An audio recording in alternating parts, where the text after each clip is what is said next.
Assalamualaikum warahmatullahi wabarakatuh.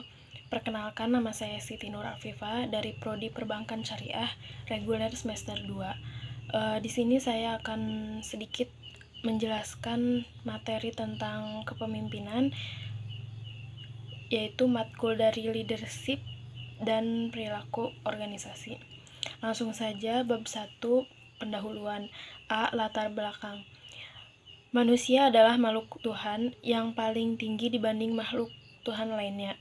Manusia dianugerahi kemampuan untuk berpikir, kemampuan untuk memilah dan memilih mana yang baik dan mana yang buruk. Dengan kelebihan itulah manusia seharusnya mampu mengelola lingkungan dengan baik. Manusia merupakan makhluk sosial yang tidak dapat hidup sendiri. Manusia selalu berinteraksi dengan lingkungan. Manusia hidup berkelompok. Hidup dalam kelompok tentulah tidak mudah. Untuk menciptakan kondisi kehidupan yang harmonis, anggota kelompok haruslah saling menghormati dan menghargai. Keteraturan hidup perlu selalu dijaga. Hidup yang teratur adalah impian setiap insan. Menciptakan dan menjaga kehidupan yang harmonis adalah tugas manusia. Dengan berjiwa pemimpin, manusia akan dapat mengelola diri, kelompok, dan lingkungan dengan baik, khususnya dalam penanggulangan masalah yang relatif pelik dan sulit. Disinilah dituntut kearifan seorang pemimpin dalam mengambil keputusan agar masalah dapat terselesaikan dengan baik. Dalam kenyataannya, para pemimpin dapat mempengaruhi moral dan kepuasan kerja, keamanan, kualitas kehidupan kerja, dan terutama tingkat prestasi suatu organisasi. Para pemimpin juga memainkan peranan penting dalam membantu kelompok, organisasi, atau masyarakat untuk mencapai tujuan mereka. Bab kedua, pembahasan. A. Definisi kepemimpinan. Dalam kehidupan sehari-hari, baik di lingkungan keluarga, organisasi, perusahaan, sampai dengan pemerintahan, sering kita dengar sebutan pemimpin, kepemimpinan, serta kekuasaan. Ketiga kata tersebut memang memiliki hubungan yang berkaitan satu dengan lainnya. Dalam prakteknya, sering diartikan sama antara pemimpin dan kepemimpinan, padahal pengertian tersebut berbeda. Pemimpin adalah orang yang tugasnya memimpin, sedangkan kepemimpinan adalah bakat dan atau sifat yang harus dimiliki seorang pemimpin. Kepemimpinan membutuhkan penggunaan kemampuan secara aktif untuk mempengaruhi pihak lain dan dalam wujudkan tujuan organisasi yang telah ditetapkan lebih dahulu. Beberapa teori telah ditemukan para ahli manajemen mengenai timbulnya seorang pemimpin. Teori yang satu berbeda dengan teori yang lainnya. Ada 3 teori yang paling menonjol, yaitu sebagai berikut. 1. Teori genetis, yang kedua teori sosial, dan yang ketiga teori ekologis. Beberapa ahli pendapat tentang pemimpin. Beberapa di antaranya yaitu: yang pertama, menurut Dr. Andes Haji Malayu SP Hasibuan, pemimpin adalah seseorang dengan wewenang kepemimpinannya mengarahkan bahwanya untuk mengajarkan sebagian dari pekerjaannya dalam mencapai tujuan. Yang kedua, menurut Robert Tannenbaum, pemimpinan adalah mereka yang menggunakan wewenang formal untuk mengorganisasikan, mengarahkan, mengontrol para bawahan yang bertanggung jawab, supaya semua bagian pekerjaan dikoordinasi demi mencapai tujuan perusahaan. Yang ketiga, menurut Davis and Villey, pemimpin adalah seseorang yang menduduki suatu posisi manajemen atau seseorang yang melakukan suatu pekerjaan pemimpin. Sedangkan menurut Pancasila, pemimpin harus bersikap sebagai pengasuh yang mendorong, menuntun, dan membimbing asuhannya. Dengan kata lain, beberapa asas utama dari kepemimpinan Pancasila adalah: yang pertama, ngarsa sung tulada. Pemimpin harus mampu dengan sifat dan perbuatannya menjadikan dirinya pola anutan dan ikutan bagi orang-orang yang dipimpinnya. Yang kedua, madya mangun karsa. Pemimpin harus mampu membagikan semangat berswakarsa dan berkreasi pada orang-orang yang dibimbingnya. Yang ketiga, Tut Uri Handayani, pemimpin harus mampu mendorong orang-orang yang diasuhnya berani berjalan di depan dan sanggup bertanggung jawab. Dalam organisasi, pemimpin dibagi dalam 3 tingkatan yang tergabung dalam kelompok anggota-anggota manajemen. Ketiga tingkatan tersebut adalah: yang pertama, manajer puncak atau top manager; yang kedua, manajer menengah atau middle manager; 3, manajer bawahan atau lower manager atau supervisor. Kepemimpinan adalah kemampuan seseorang mempengaruhi dan memotivasi orang lain untuk melakukan sesuatu sesuai tujuan bersama. Kepemimpinan meliputi proses mempengaruhi dalam menentukan tujuan organisasi, memotivasi perilaku pengikut untuk mencapai tujuan, mempengaruhi untuk memperbaiki kelompok dan budayanya. B. Unsur-unsur kepemimpinan. Fungsi pemimpin dalam suatu organisasi tidak dapat dibantah merupakan suatu fungsi yang sangat penting bagi keberadaan dan kemajuan organisasi yang bersangkutan. Pada dasarnya, fungsi kepemimpinan memiliki 2 aspek, yaitu yang pertama, fungsi administrasi, yakni mengadakan formulasi kebijaksanaan administrasi dan menyediakan fasilitasnya. Yang kedua, fungsi sebagai top manajemen, yakni mengadakan planning, organizing, staffing, directing, commanding, controlling, dan sebagainya. Seorang pemimpin harus mengerti tentang teori kepemimpinan agar nantinya mempunyai referensi dalam menjalankan sebuah organisasi. Beberapa teori tentang kepemimpinan antara lain: yang pertama, teori kepemimpinan sifat atau trait teori; yang kedua, kedewasaan dan keluasan hubungan sosial. Yang kedua yaitu teori kepemimpinan perilaku dan situasi. Yang ketiga, teori kewibawaan pemimpin. Yang keempat, teori kepemimpinan situasi. Dan yang kelima, teori kelompok. Pada umumnya, para pemimpin dalam setiap organisasi dapat diklasifikasikan menjadi 5 tipe utama, yaitu sebagai berikut. Yang pertama, tipe kepemimpinan otokratis. Tipe pemimpin ini menganggap bahwa pemimpin adalah merupakan suatu hak. Ciri-ciri pemimpin tipe ini adalah sebagai berikut. 1. Menganggap bahwa organisasi adalah milik pribadi. 2. Mengidentikan tujuan pribadi dengan tujuan organisasi. 3. Menganggap bahwa bawahan adalah sebagai alat semata-mata. 4. Tidak mau menerima kritik, saran, dan pendapat dari orang lain karena dia menganggap dialah yang paling benar.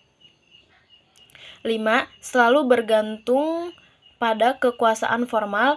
6. Dalam menggerakkan bawahan sering mempergunakan pendekatan yang mengandung unsur paksaan dan ancaman. Dari sifat-sifat yang dimiliki oleh tipe otokratis tersebut, di atas dapat diketahui bahwa tipe ini tidak menghargai hak-hak dari manusia, karena tipe ini tidak dapat dipakai dalam organisasi modern. Yang kedua, tipe kepemimpinan militeristis. Perlu diperhatikan terlebih dahulu bahwa yang dimaksud dengan seorang pemimpin tipe militeristis tidak sama dengan pemimpin-pemimpin dalam organisasi militer. Artinya, tidak semua pemimpin dalam militer adalah bertipe militeristis. Yang ketiga, tipe kepemimpinan paternalistis. Tipe kepemimpinan paternalistis mempunyai ciri tertentu, yaitu bersifat paternal atau kebapakan. Kepemimpinan seperti ini menggunakan pengaruh yang sifat kebapakan dalam menggerakkan bawahan mencapai tujuan. Kadang-kadang pendekatan yang dilakukan bersifat terlalu sentimental. Yang keempat, tipe kepemimpinan karismatis. Sampai saat ini, para ahli manajemen belum berhasil menemukan sebab-sebab mengapa seorang pemimpin memiliki karisma. Yang diketahui ialah tipe pemimpin seperti ini mempunyai daya tarik yang amat besar dan karenanya mempunyai pengikut yang sangat besar. Kebanyakan para pengikut menjelaskan mengapa mereka menjadi pengikut pemimpin seperti ini. Pengetahuan tentang faktor penyebab karena kurangnya seorang pemimpin yang karismatis. Maka sering hanya dikatakan bahwa pemimpin yang demikian diberkahi dengan kekuatan goib atau supernatural powers. Perlu ditemukan bahwa kekayaan, umur, kesehatan, profil, pendidikan, dan sebagainya tidak dapat digunakan sebagai kriteria tipe pemimpin karismatis. Yang kelima, tipe kepemimpinan demokratis. Dari semua tipe kepemimpinan yang ada, tipe kepemimpinan demokratis dianggap adalah tipe kepemimpinan yang terbaik. Hal ini disebabkan karena tipe kepemimpinan ini selalu mendahulukan kelompok dibandingkan dengan kepentingan individu.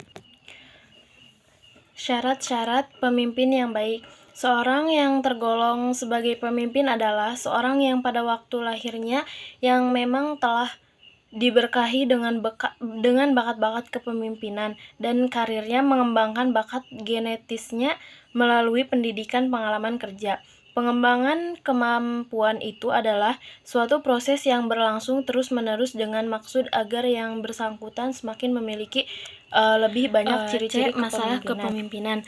Kehidupan manusia tidak lepas dari masalah. Serangkaian masalah tidaklah boleh didiamkan. Setiap masalah yang muncul haruslah diselesaikan. Dengan memiliki jiwa kepemimpinan, seseorang akan mampu menanggulangi setiap masalah yang muncul.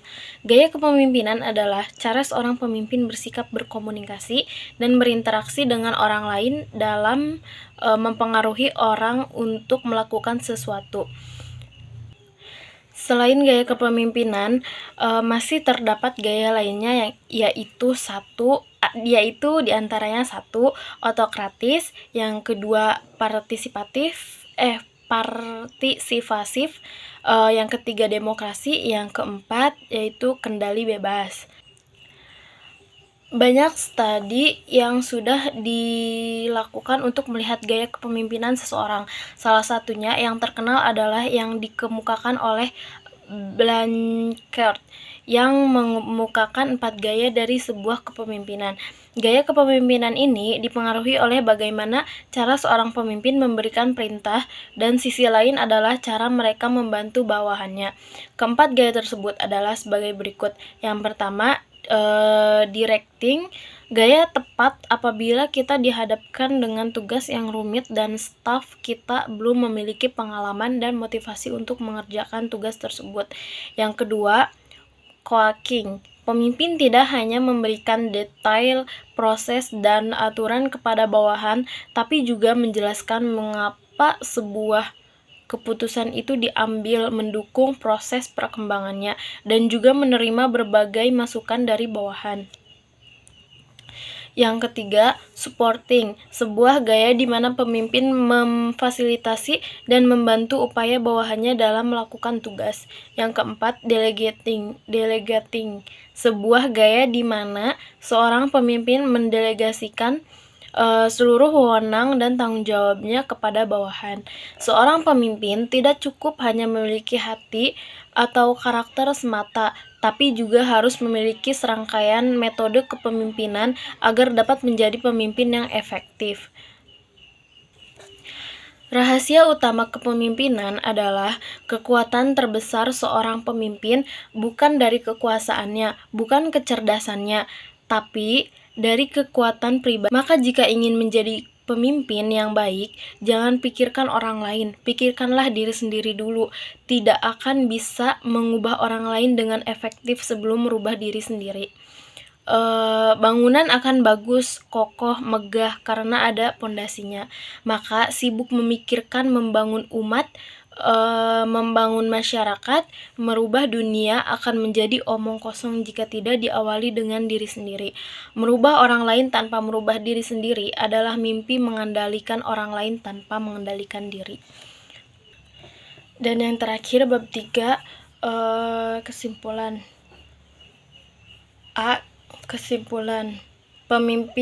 Kepemimpinan adalah kekuasaan untuk mempengaruhi seseorang baik dalam mengerjakan sesuatu atau tidak mengerjakan sesuatu. Seseorang dikatakan sebagai pemimpin apabila dia mempunyai pengikut atau bawahan. Kata pemimpin, kepemimpinan serta kekuasaan memiliki keterikatan yang tak dapat dipisahkan, karena untuk jadi pemimpin bukan hanya berdasarkan suka satu sama lainnya, tetapi banyak faktor. Pemimpin yang berhasil hendaknya memiliki beberapa kriteria yang tergantung pada sudut pandang atau pendekatan yang digunakan. Apakah itu kepribadiannya, keterampilan, bakat, sifat-sifatnya, atau kewenangannya yang dimiliki, yang mana nantinya sangat berpengaruh terhadap teori maupun gaya kepemimpinan yang akan diterapkan. Semakin tinggi kedudukan seorang pemimpin dalam organisasi, maka semakin dituntut daripadanya kemampuan berpikir secara konsepsional dan makro. Semakin tinggi kedudukan seseorang dalam organisasi, maka ia akan semakin generalis, sedangkan semakin rendah kedudukan seseorang dalam organisasi, maka ia menjadi spesialis. Pemimpin bukan sekedar gelar atau jabatan yang diberikan dari luar, melainkan sesuatu yang tumbuh dan berkembang dari dalam diri seseorang. Kepemimpinan lahir dari proses internal atau leadership from the inside out. B. Saran. Sangat diperlukan sekali jiwa kepemimpinan pada setiap pribadi manusia. Jiwa kepemimpinan itu perlu selalu dipupuk dan dikembangkan, paling tidak untuk memimpin diri sendiri dulu. Sekian dan terima kasih. Sekian dan terima kasih atas presentasi saya. Kurang lebihnya mohon maaf. Assalamualaikum warahmatullahi wabarakatuh.